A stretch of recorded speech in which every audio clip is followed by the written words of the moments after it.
Hello everyone, I'm Doodlemans86 and today I'm going to be looking at Godzilla and Kong the New Empire.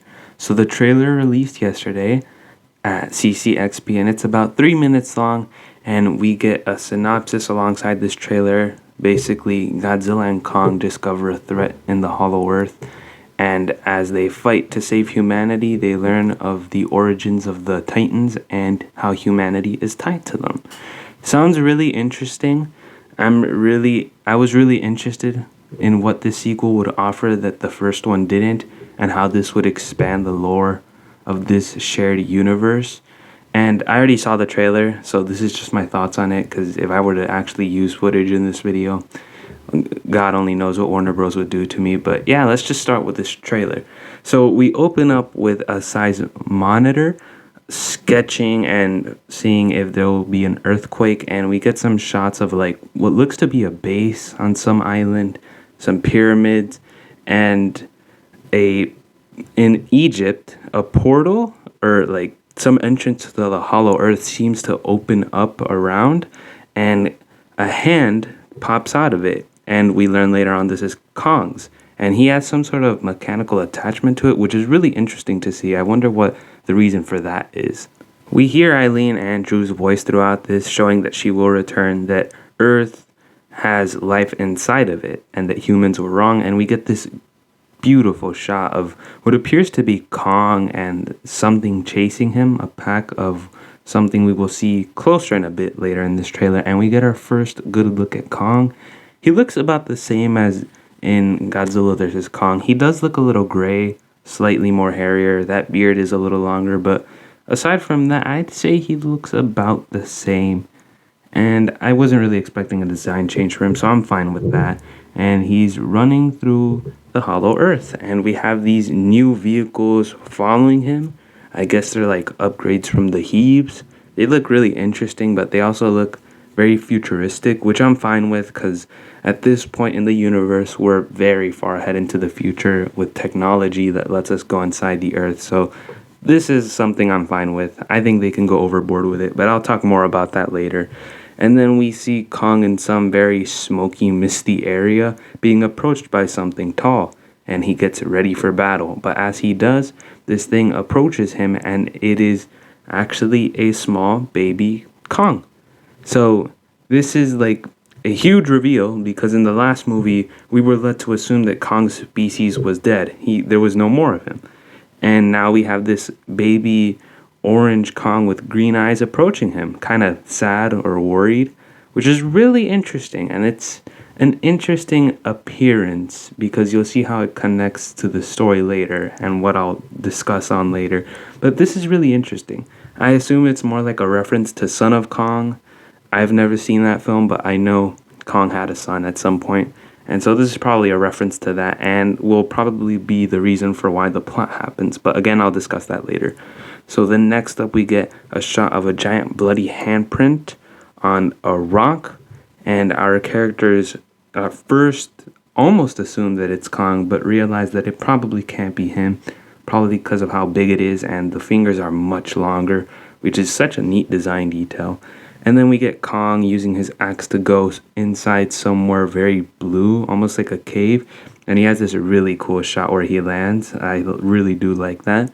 And then we have a shot of him looking in like a cavern with crystals all around him, glowing blue, purple, which is interesting.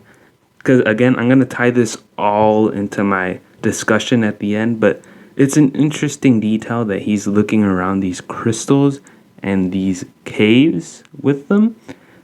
The energy is very bright, almost like Godzilla's atomic breath. Hint, hint, wink, wink, nudge, nudge. And then we got a shot of some skulls in the blue darkness being lit up by Kong's axe, which looks really unsettling. Seeing those dead skulls, that must be traumatizing for Kong. And then we see that there's a whole area filled with monkeys, 300-foot tall monkeys in the hollow earth. It gives me a Planet of the Apes vibes, and I'm really okay with that. That's kind of what I was hoping for if they ever revealed there's more than one Kong. So this is a really nice shot, and I really like how this is being shown. And that place has to be huge for all of them to be there. I mean, that's a really big place. But then again, the inside of the earth, there's no one else in there, so it makes sense. And then we see Scar King's face from that teaser from long ago with the blue eyes. Really nice shot. And then we get Kong, and we see what is chasing him, which appear to be death jackals. They're pretty big, too. And there's a whole lot of them, which seem to be hunting down Kong. I assume that's because maybe he accidentally encountered them, which is pretty interesting. And he has like a leap of faith moment where he jumps over a few mountains, which is pretty cool. Then we see Bernie's character, who is returning, and a new character who I did not actually catch the name of, being captured by a tribe, probably related to the Iwi tribes, or maybe it is them themselves, and they are in this like temple with pyramids and a lot of glowing crystals, which is really interesting because there's a lot of crystals throughout this trailer. And again, I know I keep saying this, but I will bring this up in the end of my discussion. And we see Gia, who is also returning. Very happy to see her return. She was a really good actor in the first one.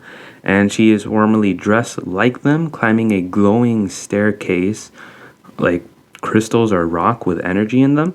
And she seems to be holding up her hand and staring at something which seems to connect to her as we see energy siphon off of her body and hand, which is really, really interesting. And it's a pretty neat shot. I like the glow of everything. It looks colorful. I'm happy they did that.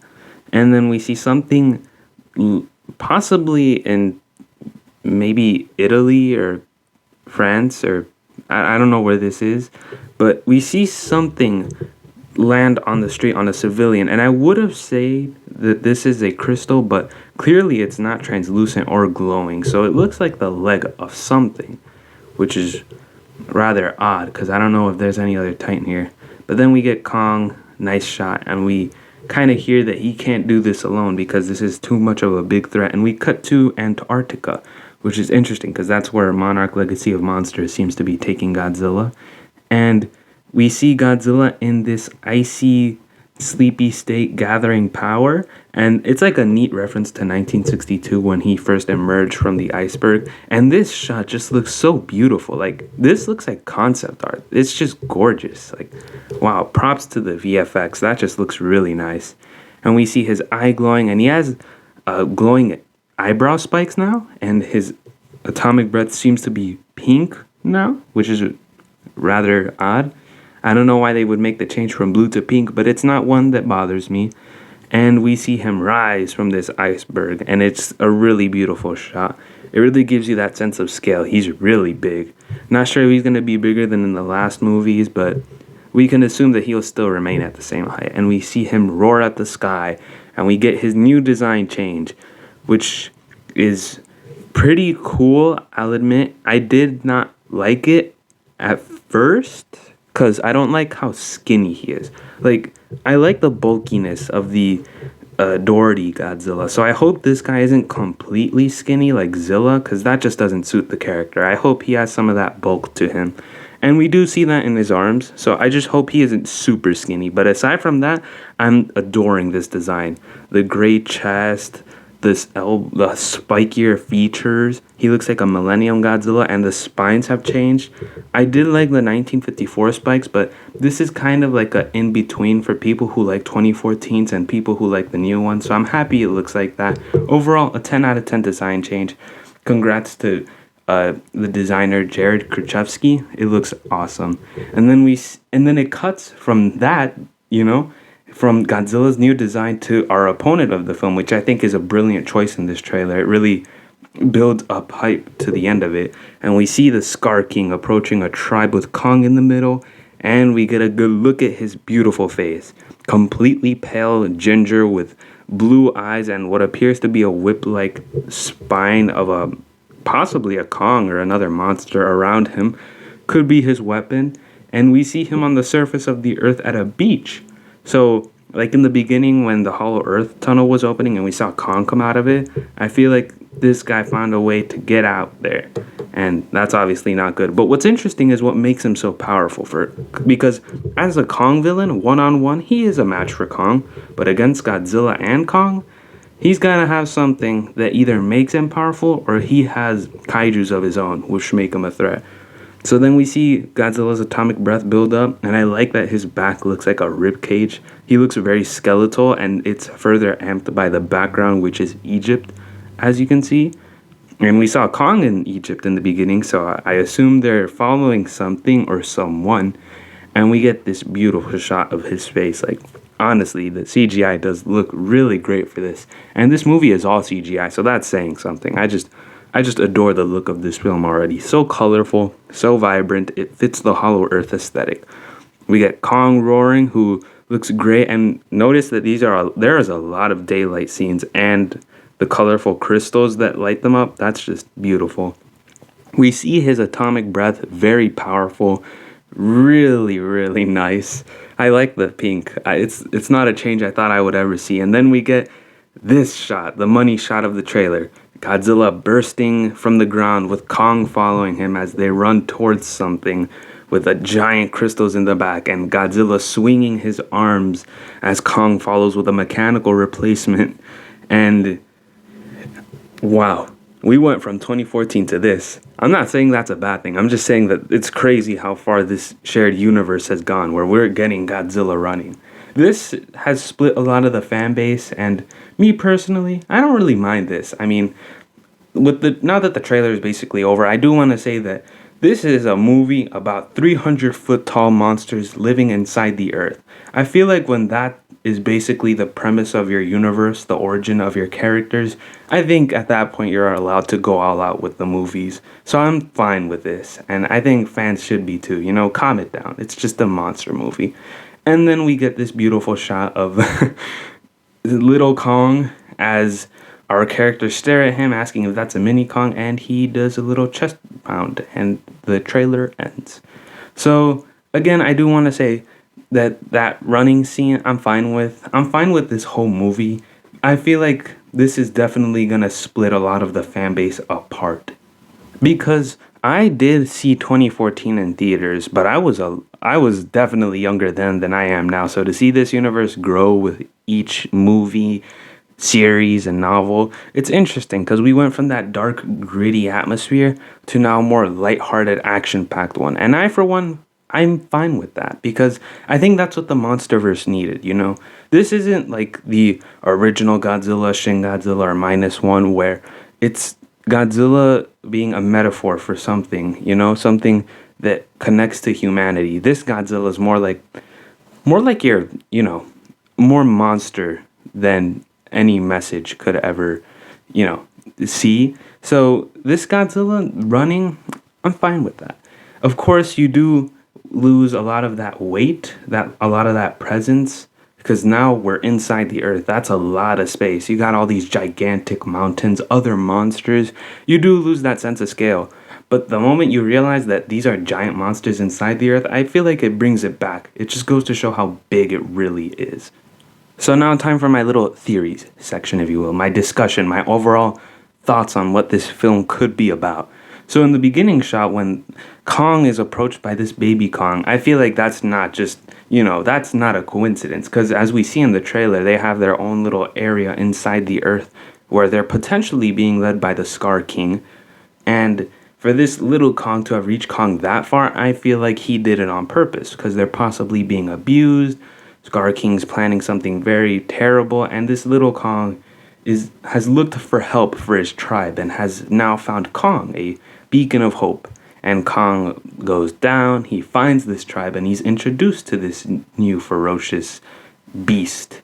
And the whole trailer is littered with the colors blue, pink, red, violet, green, crystals everywhere. So I feel like what ties humanity forever in this movie will be in some way our energy. So hear me out, because we do have these colorful crystals, right? But notice how a lot of it is all the same color, like the blue crystals, the blue energy. Godzilla's blue, he's now pink. We got pink and purple crystals everywhere in the Hollow Earth. The staircase is pink. We got a lot of that going around. So when we get that shot of Gia with her hand out, I feel like in some way she's siphoning that energy. She's getting it, possibly. And that's why our new villain is so powerful, because he has found a way to connect to the earth in which he has some sort of power that puts him above his species. So that's why his eyes are blue. And that's why I feel like this little Kong is possibly his son. Obviously, they both have the same hair color, almost the same facial structure, and their masses is like they have muscle, but they're pretty lean. So clearly, they have a physical connection in terms of appearance. So possibly they both have green eyes, except Scar King has blue because he's found a way to connect to the Hollow Earth's energy as Godzilla has, and that's what makes him so powerful. And I feel like that's gonna be the plot of the movie. Obviously, this kid gets everything started, and I feel like the final battle could be like a decision. This kid is the son of possibly one of the most fearsome beasts in the Hollow Earth, and the decision is to whether we let that kid live or die. And I feel like Kong's gonna have to make that decision, and Godzilla probably would end him, considering he wants to restore natural balance. And seeing as the Scar King, I feel like he's going to be a tyrant, possibly abuse the tribe, other kaiju, enslave monsters. So I feel like that's going to create some sort of conflict in the movie, which will be really interesting to watch. I do have to say, I find it interesting that he has a mechanical arm. Possibly he got damaged or some sort of power amp. Who knows? But it's really interesting. And this trailer is just nuts. It goes balls to the wall, and I do like that. They're going all out with this film. It's a crazy concept. Go with it, just do whatever you want. You don't even have to make it make sense at that point. But I'm talking about the action there, because your story does have to make a little bit of sense. You do have to tie and connect everything. So I hope they do that, disconnect the action from the story. Just make sure the story's all good.